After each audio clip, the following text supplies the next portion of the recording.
Warm leaves. Every secret tells a story. It was one of those damp English mornings when the mist clung stubbornly to the hedgerows, and the small village of Wethercombe seemed wrapped in a muffled silence. The only sounds were the distant toll of St. Mildred's church bell and the faint, sweet notes of a hymn, notes that carried eerily well through the fog. The voice was unmistakable. Mrs. Agatha Wren, the widow who sang at every funeral. Mrs. Wren had been a fixture of the village for nearly 20 years. Her rich contralto was familiar at gravesides as the scent of fresh-cut lilies. It was said she'd never missed a funeral, whether she had known the deceased or not. That morning, however, she was not singing over a casket, but from somewhere deep inside the vicarage garden. The hymn drifted until it stopped suddenly, broken by a sharp, piercing cry. By the time villagers rushed to investigate, the scene was enough to unsettle even the most practical minds. The vicarage door was locked from the inside, the curtains drawn tight, and there, slumped at the foot of the drawing-room fireplace, was Reverend Simon Ashworth. His head lolled at an unnatural angle, a thin cord wound twice around his neck. No sign of forced entry, no smashed windows, nothing disturbed apart from a small side table tipped onto the carpet. Mrs. Wren was found standing in the center of the room, hands clasped, looking down at the body. Her black mourning shawl trailed on the rug, and she spoke in a low voice when Constable Dawes demanded an explanation. "I came to bring him a hymn book," she said. "I knocked." He didn't answer. Well, the door was open, so I stepped in, and then... There he was. Her voice wavered on that last sentence, but the story was immediately suspicious. The vicarage door, so securely locked moments before, had somehow been open for her, and more curiously, when the constable tested it, the lock still worked perfectly and could only be turned from the inside without the key. Miss Marple heard about it from Mrs. Bantry that afternoon over tea. "Locked room, mind you," Mrs. Bantry said, leaning forward with relish.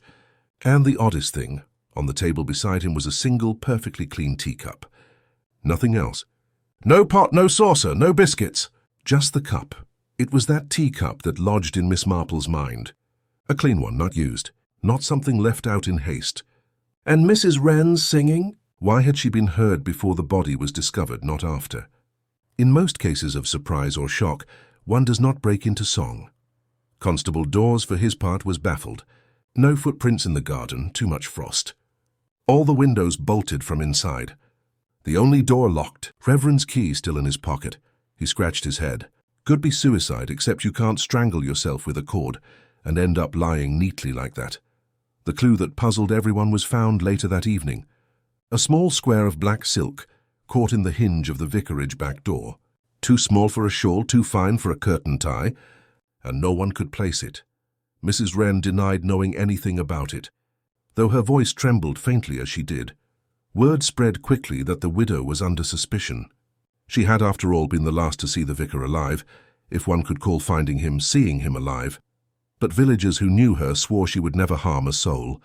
Others whispered that she had been close to the late Reverend's wife gone these 10 years, and that perhaps old grudges had a long life in Wethercombe.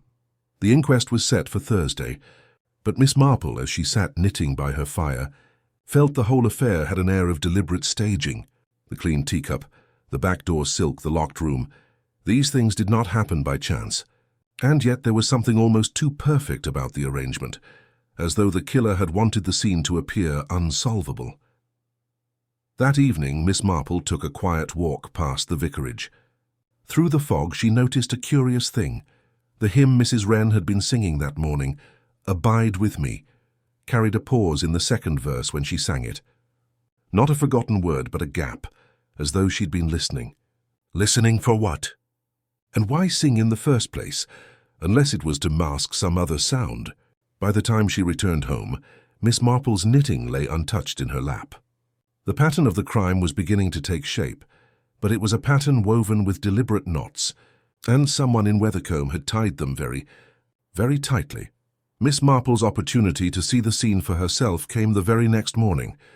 Constable Dawes, knowing her reputation, though never quite admitting it, had grown uneasy under the press of questions from villagers and thought it prudent to consult her, if only informally.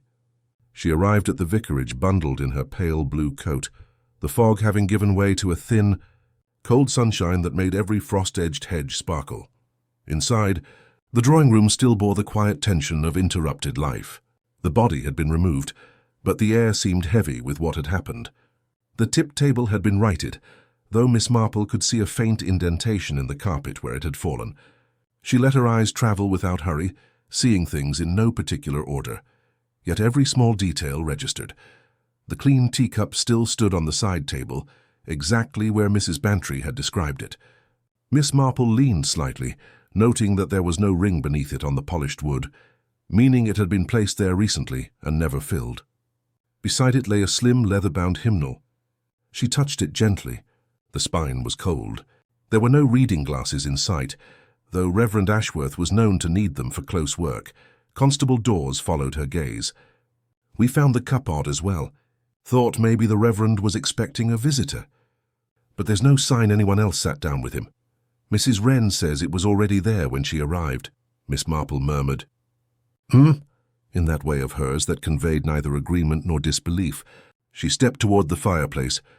The cord, removed now, had left a faint straight line in the dust on the hearthrug, as though it had been laid out for some moments before use.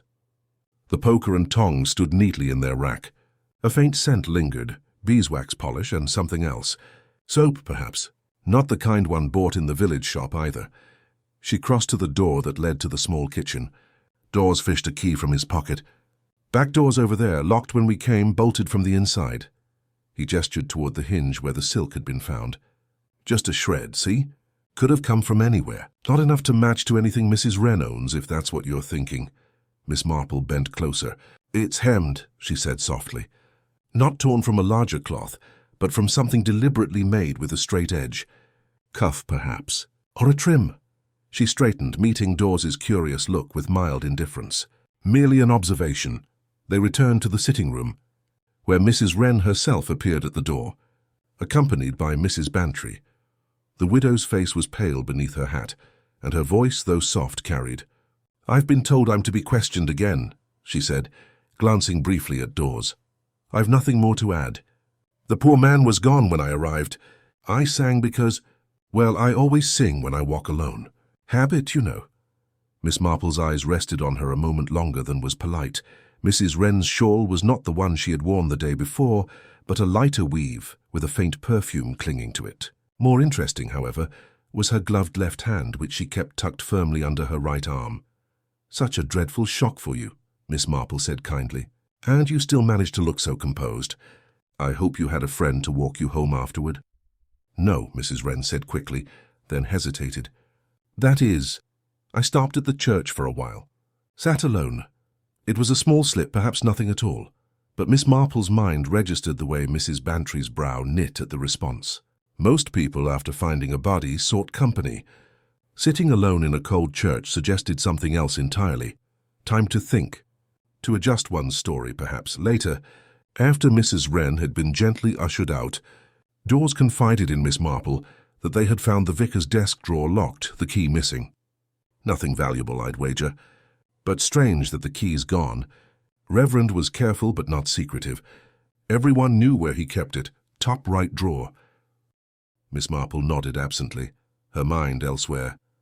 Her eyes had gone back to the hymnal, still lying by the teacup. Without asking permission, though in her mild way it always felt as though she had, she opened it. The pages fell to "Abide with me." On the margin of the second verse was a faint pencil mark, not a line but a small X. The handwriting was neat, precise, not the vicar's sprawling script. She closed the book gently and returned it. By the time she stepped out into the weak winter sunlight, Miss Marple had gathered enough threads to know there was a deception in play. Not the crude sort where one hopes to hide an obvious crime, but something layered. Someone had arranged the scene to draw the eye toward the impossible locked door, to the silk, to the clean teacup, each detail chosen to hold the attention while the real truth lay elsewhere. She walked home slowly, considering the oddest detail of all, Mrs. Wren's voice. Clear, certain, carrying in the fog, not the sound of a woman stumbling upon a horror, but of one marking time, singing until something else was finished. Somewhere behind a locked door. Constable Dawes had set up his questioning in the parish hall. A draughty place where the smell of damp hymn books mixed with the faint sweetness of stale biscuits. The folding chairs scraped on the wooden floor as villagers took their turns, each more certain than the last that they had seen or heard something of vital importance. Miss Marple sat quietly at the far end of the hall, her knitting needles moving with steady precision, listening more to tone than to words. First came Mr. Edmund Pritchard, the church organist. A long-nosed, slightly pompous man, he claimed to have been in the bell tower early that morning polishing the pipes. "I saw Mrs. Wren crossing the churchyard at precisely 9:15, he declared, peering over his spectacles. "She was singing Abide With Me in the second verse, very much in the key of C, if you'll forgive me noticing. She did not appear hurried." "Was the vicarage door open?" Dawes asked. "I couldn't say. I wasn't looking that way. But I do know she passed by the vestry without so much as a glance. If she had business with the Reverend, it was not to deliver that hymn book she claims." "I didn't see one." Miss Marple noted the certainty in his tone, the way he emphasized his own observation. She also noted what he left out. The organ loft had no direct view of the vestry door. Either Mr. Pritchard had moved from his claimed position, or his memory was less reliable than his pride suggested. Next came young Alice Weatherby, the postmistress's daughter, cheeks pink from the cold. She fidgeted with her scarf as she spoke. "I was walking to the shop when I heard Mrs. Wren singing. It was a little after 9. She came from the vicarage side, not going toward it. That's what struck me. She wasn't heading there, she was leaving. And she looked as though she didn't want anyone to see her. She turned down the lane behind the church. Mrs. Bantry, who had been listening nearby, gave a soft, 'Oh,' at that. Miss Marple kept her eyes on her knitting, but the needles moved slower. 2 accounts now, one placing Mrs. Wren before 9, one after." Dawes pressed the girl. "Are you sure of the direction?" "Yes, quite sure. And she wasn't carrying anything." "No hymn book." "So no parcel." Mrs. Clara Redfern was next, a tidy, sharp-eyed woman who prided herself on keeping her curtains at the right angle for both light and privacy. She claimed to have seen a man in a dark overcoat leave the vicarage garden gate shortly before 9. "Couldn't see his face," she said, "but he walked quickly as though he had somewhere to be." "And you're certain it was a man?" Dawes asked. She gave him a look as if he had asked whether she could tell the difference between a horse and a cow. "Broad shoulders. Long stride." "Yes, a man. And he went toward the main road, not the church." This last detail stirred a faint hum of conversation in the hall. Weathercombe was a village where every path, hedge and stile was known by heart. A man leaving the vicarage before the Reverend was found dead. That was a detail people would turn over in their minds for days. Then came Mrs. Wren herself. She entered quietly, the black of her shawl seeming to swallow the pale winter light. Her eyes looked hollow, but her voice, when she spoke, was steady. "I have told you before. I was walking to the vicarage to bring him a hymn book he had lent me. The door was ajar. I stepped inside and found him as you did. I called out, but no one came. I may have sung earlier in the lane." "I do not remember." Dawes frowned. "When exactly did you leave your house?" "After the 9 o'clock bell," she said. "But that contradicted both Mr. Pritchard and young Alice. And you saw no one?" "No." She folded her hands in her lap. "I was alone." Miss Marple studied her closely. Mrs. Wren did not fidget, did not avoid anyone's gaze, save for the briefest moment when Dawes mentioned the back door. Then her glance slid away, as though she had heard something behind her. It was the smallest movement, but it was there. The last to speak was George Elmore, the sexton. His voice was gravelly from years of weather and pipe smoke. "I was mending the south fence when I heard singing. Couldn't say if it was before or after 9. But I know I saw the Reverend at his study window just after. He waved to me. That means he was alive at least a few minutes later than folks are saying." The hall went very still. "You're certain?" Dawes asked. "As certain as I am of my own boots," Elmore replied. "And I'll tell you another thing. He looked troubled. Not sick, not frightened, troubled, like he was thinking on something heavy." That small detail settled like a pebble into a pond, sending ripples across Miss Marple's thoughts. If the Reverend had been alive after 9, then Mrs. Wren's account, such as it was, could still fit. But it also meant the man Mrs. Redfern saw might have left after seeing him. And the silk at the back door. Perhaps not dropped by the widow at all. When the questioning ended, People drifted out in twos and threes, their murmurs following them into the cold. Miss Marple lingered near the hearth, winding her yarn. "2 doors," she said, almost absently. "So many songs, Constable, and yet only one was heard that morning. That tells us something, I think." "What's that?" "That Mrs. Wren's hymn was meant to be heard," Miss Marple said gently. "And when one wishes to be heard, one is often hiding something that ought not to be seen." By the next morning, the gossip in Wethercombe had reached such a pitch that even the normally reserved grocer was quoting theories over the bacon counter. Miss Marple, however, preferred her information without the extra seasoning of speculation. She sat in her cottage with her notebook open, pencil poised, and began the delicate work of untangling what everyone wanted to be true from what had to be true. The Reverend Ashworth had not been a man without complications. Quiet, affable, well-liked in public, yes, but he had held his post long enough to have touched every life in the village in some way, and not all those touches were gentle. Miss Marple began with Mrs. Wren. The widow's presence at every funeral had become a sort of macabre legend, but her connection to the Reverend was more personal. 10 years earlier, when Mrs. Ashworth lay dying, it had been Mrs. Wren who sat by her bedside. A kindness, certainly, but also a closeness that could have bred sentiment or resentment. There had been whispers then, quickly smothered, that the Reverend had leaned too heavily on Mrs. Wren's comfort in those months. If that closeness had cooled or soured, it might leave a bruise that years could not fade, a motive born of jealousy or the ache of being cast aside. Then there was Mr. Edmund Pritchard, the organist, who had spoken with such pomp about seeing Mrs. Wren. He had his own grievances. The Reverend had vetoed the purchase of a new organ, despite Mr. Pritchard's tireless lobbying, diverting funds instead to repairs on the vicarage roof. A petty grudge, perhaps, but Miss Marple knew that pride, when wounded, could become a festering thing. She noted also that his vantage point in the bell tower was questionable. Why claim certainty when his position would not allow it?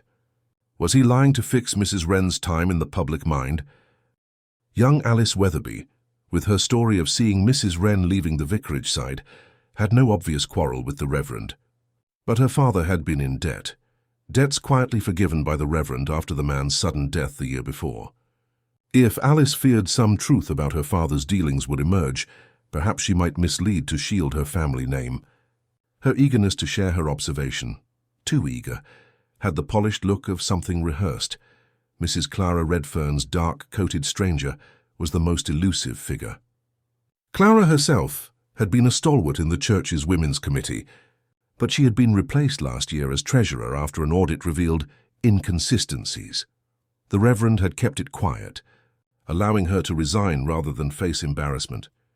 Grateful, possibly. Resentful? More likely. And what better way to settle a private score than to cast suspicion toward an outsider who might not even exist? And George Elmore, the sexton, he had known the Reverend longer than any of them. A man in his position knew more secrets than the confession box. He had hinted the Reverend was troubled that morning. Troubled by what? If the Reverend had confronted Elmore about some failing or dishonesty, that could kindle a desperate reaction. Or perhaps Elmore's wave at the window had been the last kindness before a premeditated act. Miss Marple leaned back in her chair, letting the pencil rest. Every single one of them had a reason, some petty, some grave. But the problem was that none of their motives, taken alone, explained the whole scene. The locked room, the silk at the back door, the clean teacup. The hymn sung at precisely the right moment to be heard. It was like having all the pieces of 4 different jigsaw puzzles mixed together. What she needed was to know who had been where between the 1:45 and the 1:15. The timing was everything. If the Reverend was alive when Elmore saw him, then the killer had only minutes before Mrs. Wren's entrance. That meant precision. That meant planning. She walked to the vicarage that afternoon under the pretext of returning a borrowed gardening book. Constable Dawes, now stationed there full-time, looked surprised but didn't stop her.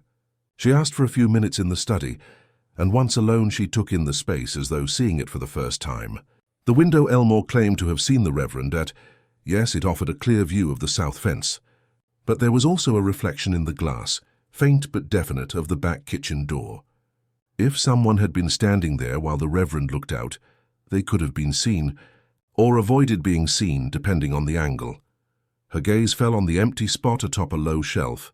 A dust ring suggested something had been there recently, a small box perhaps. In its place now lay only the hymnal. That and the absence of the vicar's desk key seemed linked. Someone had taken something that morning, and that something was worth risking discovery for. As she stepped back into the lane, she spotted Mrs. Redfern speaking to Mr. Pritchard, their heads close. It was not unusual for villagers to gossip, but these two had never been friendly. And yet here they were, leaning toward each other in what looked suspiciously like shared concern, or shared cause. By evening, Miss Marple's notebook bore more arrows than words.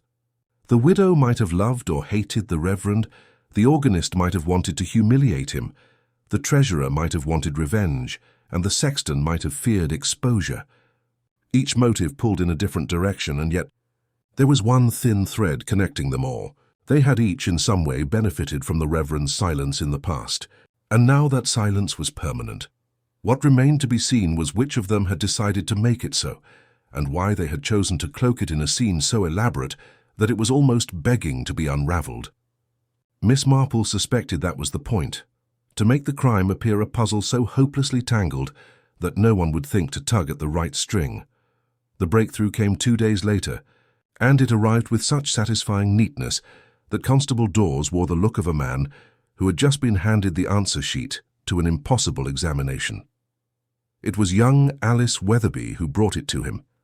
She had been sweeping the back room of the post office when she discovered a small black glove, its cuff neatly hemmed, in the bottom of a storage crate. The silk matched perfectly the shred found at the vicarage's back door hinge, and, most damning, she claimed she had seen Mrs. Wren wearing gloves of that very style in the past. Within hours, Dawes had the widow seated under the harsh light of the parish hall, her black shawl folded neatly in her lap, answering his questions in a low voice. The evidence was damning enough for him to declare her the chief suspect. "You've no alibi between 9 and 9:15.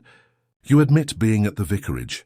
You were heard singing nearby, and now we have your glove at the scene," he told her, with the air of a man ticking the last box on a form. Mrs. Wren, pale but upright, insisted she had never owned such gloves. "I have lace gloves for summer and wool for winter." "That is not mine," she said firmly. But her words fell on ears already deafened by the satisfaction of a tidy solution. The announcement spread through Weathercombe before the sun set. People whispered about how it all made sense now and congratulated Dawes for his quick work. Even Mrs. Bantry, though less certain, admitted that the glove was rather conclusive. Only Miss Marple sat quietly through it all, her knitting as calm as her expression. She had examined the glove when Dawes had triumphantly placed it on the parish hall table. It was indeed fine black silk, the cuff hemmed neatly, yet there was a faint powdery residue inside, not the sort of thing one acquired through casual wear. She had asked Dawes about it, but he had shrugged it off. "Face powder, I expect," he said. "A women's things," but Miss Marple had seen face powder before. This was not that. This was carpenter's chalk, white, fine, and used to mark straight lines. It clung to the inner seam as though the glove had been handled by someone accustomed to using it, not someone who merely wore it. She had also noticed something in Alice Weatherby's delivery of her story. The girl had been too exact about where and how she found the glove, reciting it without hesitation, the way one recites a memorized verse, and she had placed the discovery in the post office's back room, a place visited by nearly everyone in the village over the past week. Too many opportunities for planting it, if one wished to frame someone neatly. The Reverend's missing desk key was still unaccounted for. The box-shaped dust ring on the study shelf still unexplained, and the teacup, clean empty, still sat on the table in Miss Marple's mind like a chess piece left hanging after an incomplete move. By the following morning, Dawes was making arrangements to take Mrs. Wren to the county station for formal charges. The widow, though defiant, seemed oddly resigned. Miss Marple called on her quietly before she was led away. "You mustn't despair," she said in her soft grandmotherly tone. "In my experience, the truth has a way of slipping out from under even the neatest arrangements." Mrs. Wren gave a small, bitter smile. "Do you believe I did it, Miss Marple?" "I believe," Miss Marple said, "that you have sung at enough funerals to know the difference between an ending and an interlude." That afternoon, the village carried on as though the matter were closed. But Miss Marple, unwilling to let the silk glove dictate the ending, took a slow walk to the church. She found George Elmore repairing the south fence again. His hands, large and calloused, moved with deliberate care. As he straightened to greet her, she noticed the faint white dust along the side of his thumb, the same chalk she had seen in the glove. "Still mending?" she asked pleasantly. "Never ends," Elmore grunted. "One board gives way, another's not far behind." Miss Marple nodded, her eyes mild. "I've always thought carpentry must be like detective work. Measure twice, cut once. And the lines you measure by, they leave a trace." For a fraction of a second, something tightened in his face. Then it was gone. He changed the subject quickly, too quickly, asking about her garden. By the time she returned home, Miss Marple knew two things with certainty. The wrong person was about to be punished, and the right one was still moving freely, watching. The glove had been planted to give Dawes his neat solution, and whoever had planted it understood the appetite for closure in a small village, the way people longed for a culprit they could see, so they would stop wondering about the one they could not. But if the killer believed the game was over, they were mistaken. For Miss Marple, the end of this puzzle would not come with a silk glove in a parish hall, but with the unlocking of a desk drawer, the emptying of a clean teacup, and the unmasking of a voice that had sung not out of habit, but to drown out the sound of a murder. Miss Marple sat by the fire that evening, the amber glow casting dancing shadows across her cosy sitting room. Her fingers paused in their knitting as a thought settled deep in her mind, one that had been lingering faintly for days but only now demanded full attention. The case was more than a tangled web of petty motives and recent quarrels.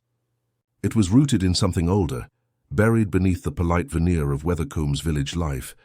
She reached for the village archives, a dusty collection of ledgers, old newspapers, and faded photographs stored in a battered chest under the stairs. With the household quiet, she pulled the chest out and began sifting through the fragile papers. Her eyes caught a yellowed clipping from 20 years ago, titled "Scandal at St. Mildred's, the Disappearance of Mary Wren." The name struck her sharply. Mary Wren, the maiden name of the widow who sang at every funeral. The article recounted how, in the summer 2 decades prior, a young woman named Mary Wren had vanished without a trace. Her disappearance had stunned the village, especially since her fiancé, a local blacksmith named Thomas Elmore, had been found dead shortly before she vanished. The case was never solved. Rumors had whispered of betrayal, of secret affairs, and even of family feuds. But no official inquiry had yielded answers. Miss Marple's gaze drifted to a brittle photograph, tucked behind the clipping, a group portrait of the village's church committee, dated shortly before the tragedy. Among the familiar faces, she spotted a younger Mrs. Clara Redfern, standing near a man whose resemblance was unmistakable, George Elmore. The sexton. The pieces began to click. That evening, Miss Marple invited Mrs. Bantry to tea and spoke quietly about the old case. Mrs. Bantry's eyes widened, and she admitted to remembering the scandal well, though she had never spoken of it openly. "It was a dark time for Wethercombe," she whispered. "People said the Reverend's predecessor was involved somehow, too involved, perhaps." Miss Marple nodded. The Reverend Ashworth had arrived in the village a few years after Mary's disappearance. Could he have been connected, even indirectly, to the old wounds? The next day, Miss Marple requested a private conversation with George Elmore. She found him repairing the church roof, the same steady hands at work, but a tension clinging to his posture. When she mentioned Mary Wren and Thomas Elmore, his face hardened. "They were my sister and my brother," he said quietly, "and their deaths tore this village apart." He confessed that suspicion had fallen heavily on the Wren family at the time, and old grievances simmered beneath the surface even now. Mrs. Redfern, once close to Mary, had distanced herself after the scandal, but the reasons remained murky. Miss Marple pressed gently about the Reverend Ashworth's arrival and any knowledge he might have had. George's expression darkened further. The Reverend knew more than he let on. He came to keep the peace, but sometimes peace comes at a price. As she left, Miss Marple pieced together the threads. Mrs. Wren had returned to Wethercombe years ago, wearing her widow's cloak of grief, but carrying secrets from a past that had never truly healed. George Elmore, burdened by his family's tragedies, and Mrs. Redfern harboring old resentments, were all connected by a shared history, one that still influenced their present actions. The murder was no longer just about the Reverend Ashworth's recent decisions or petty village disputes. It was an echo of old betrayals whispered through the generations. Back at her cottage, Miss Marple's knitting resumed, her mind turning over the implications. The locked room, the silk cuff, the clean teacup, they were pieces of a story stretching far beyond a single morning. And somewhere in Weathercombe, the real killer waited, shadows lengthening over a past they could no longer outrun. Miss Marple's quiet cottage was steeped in the familiar warmth of flickering firelight and the soft click of knitting needles when she resolved on a course of action, unlike any conventional police procedure.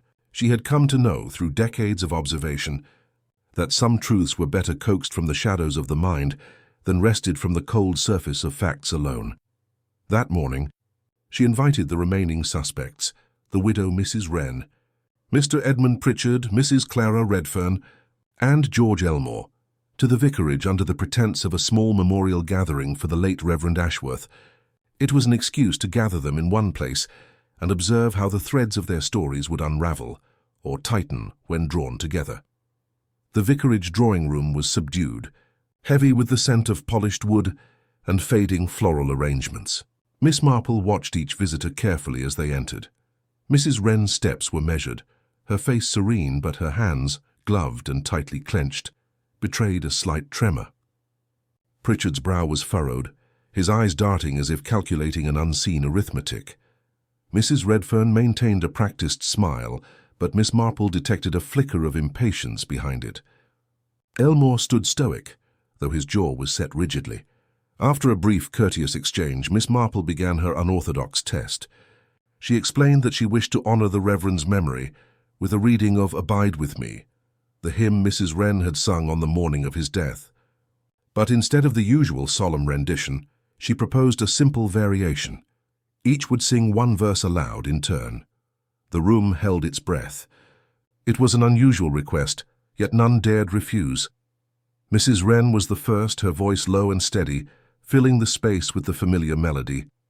When the second verse came to the customary pause, a moment Mrs. Wren had sung peculiarly before, the widow hesitated, swallowing visibly but continuing without falter. Next was Mr. Pritchard, whose voice cracked slightly as he sang. His hesitation was barely noticeable, but Miss Marple caught the slight stumble on the key change, a sign of nerves. Mrs. Redfern's attempt was brisk and clipped, her gaze fixed on the hymn book in her lap.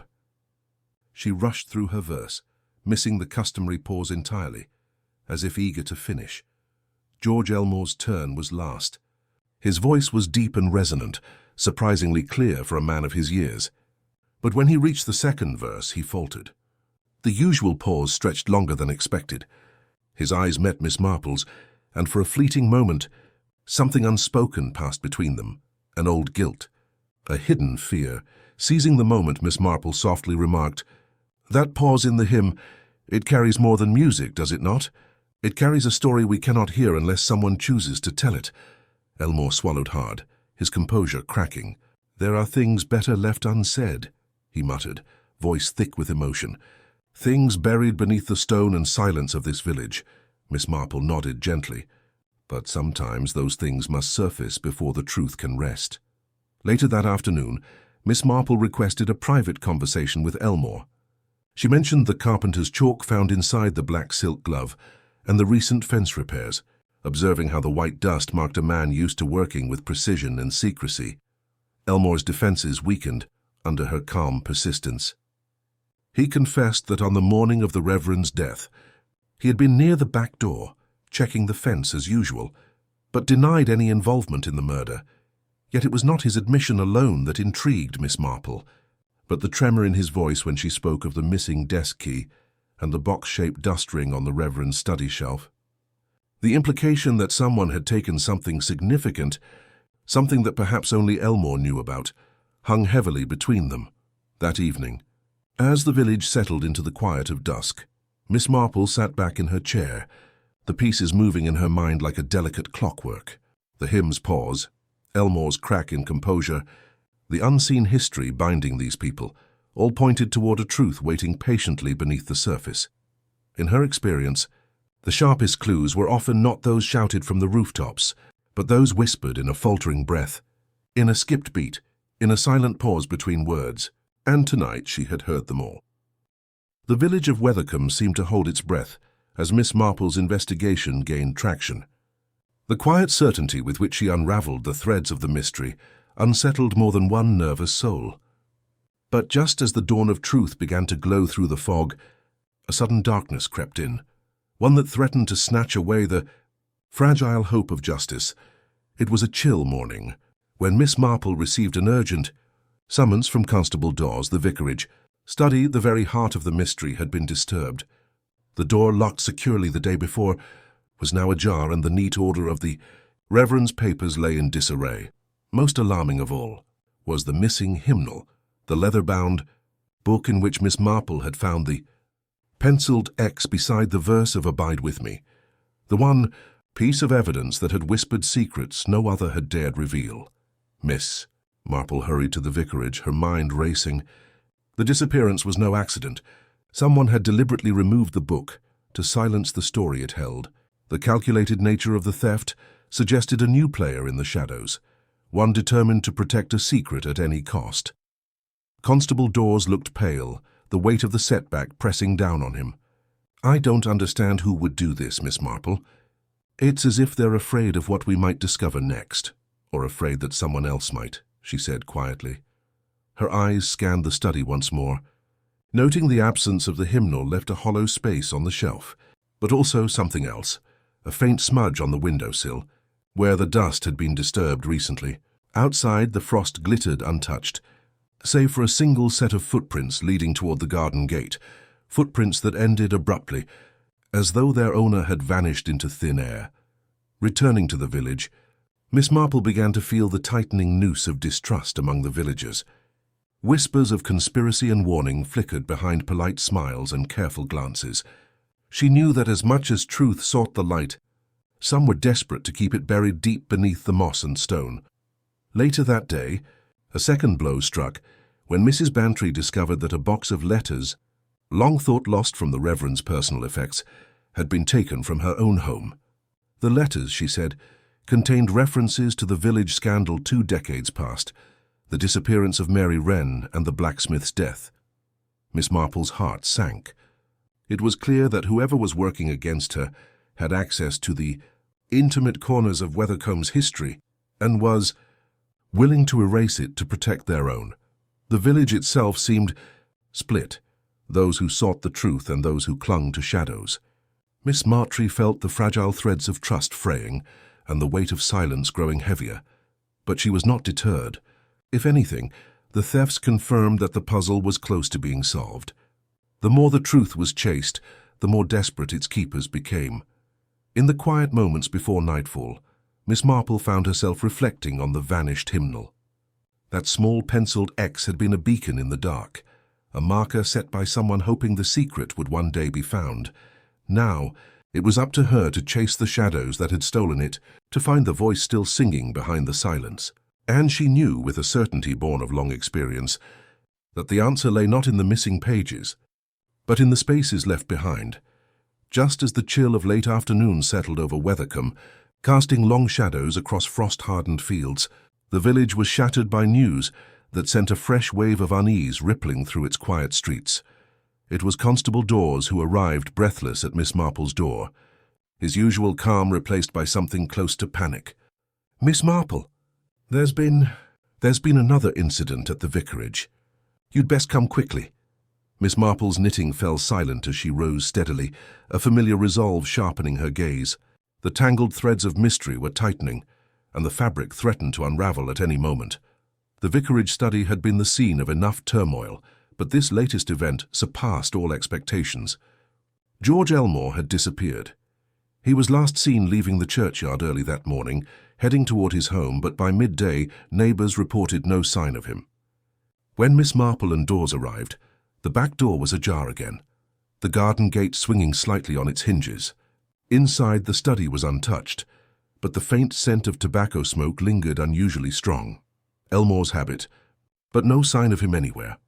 More alarming was the overturned chair beside the desk and, on the floor, a hastily scrawled note written in trembling script. "The past is not buried. Stop digging or others will follow. The message was clear and chilling. Someone was warning that the pursuit of truth was endangering lives. Miss Marple's mind raced as she pieced together the implications. The missing hymnal, the stolen letters, the silken glove planted to mislead. Now a man with knowledge of long-hidden secrets vanished without a trace. She pondered the warning in the note. It was not merely a threat to silence her, but a calculated act designed to instill fear, to force retreat. The villain remained several steps ahead, able to anticipate the investigation's moves and counter them with ruthless precision. That evening, as twilight faded and the village lights flickered on, Miss Marple gathered the remaining suspects once more, not for questions, but for a quiet conversation. She looked each in the eye, her voice calm but unyielding. "We are dealing with someone who values secrecy above all else, someone who will go to any length to keep the past hidden. If the truth is allowed to rest in silence, more lives will be at risk." Mrs. Wren, pale but composed, spoke softly. "I sang for years to bury my grief, but not to hide a crime." Mr. Pritchard swallowed hard. "Secrets have a way of catching up with us all." Mrs. Redfern's eyes flickered with something unreadable. Miss Marple continued, "The disappearance of George Elmore changes everything. We must now not only seek justice for Reverend Ashworth, but protect those who stand for the truth." Her gaze settled on Dawes, who nodded grimly. That night Miss Marple reviewed her notes by lamplight. The knot of mystery tighter and more dangerous than ever. The shadows that had long clung to Weathercombe were shifting, threatening to engulf the village entirely. Yet beneath the weight of fear and uncertainty, one thing remained clear. The villain had underestimated the resolve of a quiet woman who understood that some melodies, the truth among them, could not be silenced by threats or vanished evidence. The hunt was far from over, and Miss Marple was ready to see it through no matter the cost. The long, restless night left Miss Marple's mind whirring with fragments of conversations, fleeting observations, and the unsettling disappearance of George Elmore. Though the village seemed to retreat behind curtains and hushed whispers, she sat by her fire, sorting through the tangled threads of the case with methodical care. Amidst the swirl of motives and secrets, a tiny detail returned to her attention, a detail that had slipped by unnoticed, buried beneath louder claims and accusations. It was something Mrs. Redfern had said during the first questioning, that she had seen a man in a dark overcoat leave the vicarage garden gate shortly before 9, walking quickly towards the main road. At the time, it seemed little more than a passing remark, easily dismissed as a vague recollection. But now, with Elmore's vanishing and the escalating threats, it took on a new significance. Miss Marple recalled how Mrs. Redfern's smile had masked more than just impatience. It had concealed a sharp vigilance. Yet there was another piece of the puzzle tied to that moment. The silk cuff found at the back door, with traces of carpenter's chalk, something linking to Elmore's trade, and the mysterious box-shaped dust ring in the Reverend's study. The clues had all pointed toward the same scene, but not necessarily the same person. As dawn crept over Weathercombe, Miss Marple visited the churchyard. The frost had melted into a damp chill, and the ground bore fresh impressions of footsteps, faint, irregular, but unmistakable. She followed them toward the main road, noting where the path veered sharply toward a narrow lane leading to the old mill, now disused and cloaked in ivy. There, in the shadow of crumbling stone walls, she found a discarded scarf, dark, worn and faintly smelling of tobacco. The scent was familiar, Elmore's habit. But why leave something so personal behind unless it was deliberate? Nearby, a small stone protruded oddly from the ground, as if recently disturbed. Miss Marple's fingers brushed away soil to reveal a battered leather-bound notebook, its pages stained and edges curled. Inside she found entries dated back years, penned in shaky script. The notebook was Elmore's. It contained cryptic references to village secrets, old grudges, and fears he had long harbored. Most telling was a passage describing a meeting with the Reverend Ashworth, where Elmore had threatened to expose hidden truths unless certain demands were met. Miss Marple's thoughts returned to the hymn's pause during their unconventional test. That hesitation had been more than a musical flaw. It had been the weight of unspoken guilt. She now understood that the man in the dark overcoat was likely not a stranger, but someone intimately entwined in the village's secrets, someone who had the means and motive to silence Elmore. The pattern was no longer a tangle, but a carefully woven tapestry. The missing hymnal, the stolen letters, the planted glove, they were all threads drawn tight by fear and deception. The killer had sought to mask a past crime with present chaos, believing the confusion would bury the truth forever. But for Miss Marple, the truth had been in plain sight all along, hidden in the pauses between words, the footprints in frost, and the whispered fears of a village too afraid to face its own shadows. As the sun rose higher, casting light on the quiet streets of Weathercombe, Miss Marple felt the steady pulse of justice beginning to beat once more. The game was far from over, but the pieces were finally falling into place. The late afternoon light slanted through the mullioned windows of the vicarage study, dust motes drifting like tiny spectres in the fading glow. Miss Marple sat quietly, her knitting abandoned on her lap as she awaited the arrival of the last person she needed to speak with, Mrs. Clara Redfern. The village had been tense for days, the air thick with suspicion and unspoken fears, but Miss Marple felt close now to unravelling the final knot. The pattern had emerged. The footprints, the silken glove, the stolen hymnal, and the vanished sexton, all pieces pointed toward one person, but the motive was still a shadow waiting to be brought into the light. When Mrs. Redfern arrived, she was impeccably dressed, her composure flawless but her eyes revealing a flicker of uncertainty. She greeted Miss Marple with a poised smile that didn't quite reach her eyes and took the seat offered without hesitation. "Mrs. Redfern," Miss Marple began gently, "you've lived in Weathercombe for many years, seen much and perhaps endured more than most." She paused, watching as the woman's fingers tightened around her handbag. "I believe there is something you have not told us, something that explains why the Reverend's death was so important to you." Mrs. Redfern's lips pressed into a thin line. "I have no quarrel with the Reverend," she said quietly, "but I cannot deny there were complications in the past." Miss Marple leaned forward. "You once held the position of treasurer for the church's women's committee, did you not?" A flicker of colour rose to Mrs. Redfern's cheeks. "I resigned when the audit uncovered discrepancies. I was blamed unfairly, though some might say I deserved it. Was it only a matter of money, or was there something more?" The woman hesitated, then nodded. "It was never about funds alone. The Reverend had knowledge that could have destroyed reputations, disrupted lives. I tried to keep those secrets safe, but I feared what might happen if they came to light." Miss Marple's eyes sharpened. "So you feared exposure, then?" "Yes," Mrs. Redfern whispered, "but not just for myself. For others. There were debts of loyalty and debts of silence that bound this village tightly. The Reverend was a guardian of those debts, and when he threatened to break that silence, I feared the consequences." Miss Marple considered the confession. It was not greed nor simple revenge driving the crime, but a desperate attempt to protect a fragile peace, one built on shadows and half-truths. "And the sexton, George Elmore?" Mrs. Redfern's gaze darkened. "He was my brother's closest friend. When old wounds reopened, he feared the past would consume us all. He wanted to confront the Reverend, to demand justice or closure. But something went wrong," Miss Marple said softly. "Someone was willing to go beyond confrontation." Mrs. Redfern's composure cracked, and a tear slipped down her cheek. "Yes, fear drove us to terrible choices. We believed silence was salvation, but in truth, it was the poison. The true motive was revealed, not a crime of passion or avarice, but of fear, guilt, and the desperate hope to shield a community from a past too painful to bear. The killer had been trapped in a maze of their own making, willing to kill to preserve a fragile illusion of peace." Miss Marple reached out, placing a comforting hand over Mrs. Redfern's. "Sometimes, the hardest truths are the ones we must face, and sometimes, the only way forward is through the darkness."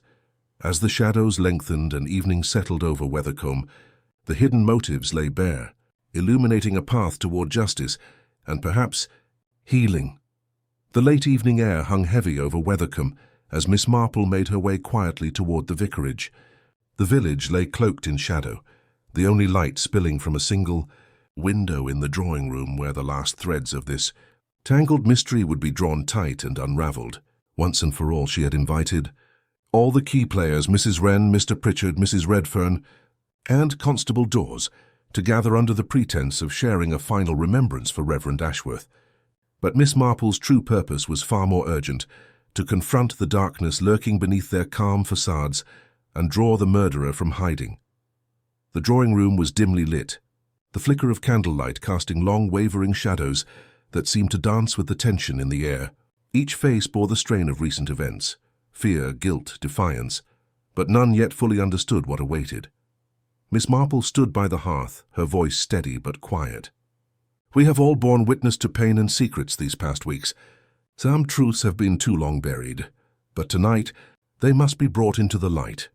She began by recounting the discoveries, the silk glove planted to mislead, the carpenter's chalk marking a hand unwilling to be forgotten, the missing hymnal and the stolen letters, all carefully pieced together like notes in a melody. Only the keenest ear could hear. Her gaze settled on Mrs. Redfern.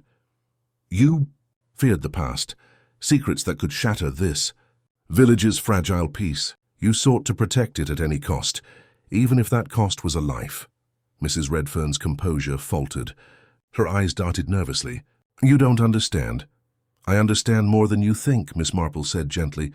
"The fear, the guilt, the desperate hope to keep shadows from creeping back." Before Mrs. Redfern could respond, a sudden noise echoed from the hallway, a door slamming, hurried footsteps retreating. Constable Dawes moved swiftly, blocking the way, but it was too late. Mrs. Redfern dashed toward the front door, her face a mask of desperation. "You won't take me." "I did what I had to do." Miss Marple's voice remained calm, unshaken. "There is no escape from truth, Mrs. Redfern." The chase was brief but tense. Dawes caught her just as she stumbled down the stone steps, and the village's fragile calm shattered with her surrender. Back inside, Mrs. Redfern confessed in quiet sobs, the weight of her actions laid bare. She had killed Reverend Ashworth not out of malice, but fear of the secrets he threatened to expose, of the ruin it would bring to herself and those she loved. The second crime, the disappearance of George Elmore, was her attempt to silence the last witness, to bury the past forever. As dawn crept over Wethercombe, the village began to breathe again, the long night of suspicion and shadows lifting. Miss Marple, knitting needles poised once more, knew that justice had been served, not just through punishment, but through the unveiling of truth. The widow who sang at every funeral would sing no more, but in the quiet that followed, the village could finally begin to heal. The soft morning light filtered through the lace curtains of Miss Marple's sitting room as the village of Wethercombe slowly stirred, awake from a night fraught with tension and confessions. Mrs. Redfern's arrest had seemingly brought closure. The tangled web of secrets and shadows appeared to have been laid bare, justice poised to take its measured course. Yet Miss Marple, ever cautious and perceptive, felt a restless knot tightening in her mind, a lingering doubt that whispered the story was far from over. She traced her fingers lightly over the now empty spot on the mantelpiece where the stolen hymnal once rested. That small book, lost in the chaos, had been the key to unlocking the truth. But could the absence of evidence truly mark the end of a tale so twisted? Her unease was confirmed the following afternoon, when Constable Dawes arrived at her cottage, breathless and alarmed. "Miss Marple, you must come quickly. Something's been found, something that changes everything." Together they hurried to the edge of the village where the old mill stood shrouded in ivy and silence. Nearby, a small crowd had gathered around a weathered wooden crate, half buried beneath the tangled brambles. Inside, unmistakably preserved despite the damp earth, was the missing hymnal, open to the very page marked with the penciled X. But it was not the hymnal's return that sent a shiver through Miss Marple. It was the inscription scrawled hastily across the margins of the page, words written in a hand both familiar and chilling. "Look closer, for the singer is not always who she seems." A murmur rippled through the gathered crowd, as eyes darted among familiar faces. Miss Marple's gaze fixed on Mrs. Wren, who had been silent since the morning's proceedings, her expression unreadable. It dawned on Miss Marple then that the widow's songs at every funeral might have masked more than sorrow, that the very voice woven into the village's mourning had concealed a far deeper, darker truth. Calling the group back into the vicarage, Miss Marple's voice rang clear and steady. "The case, as we believed, is not closed. There is a final player in this story, one who has watched and waited while others took the fall." She turned to Mrs. Wren, eyes soft but unyielding. "It was not fear of exposure that drove you, but something far more personal, an old wound masked by your mournful hymns."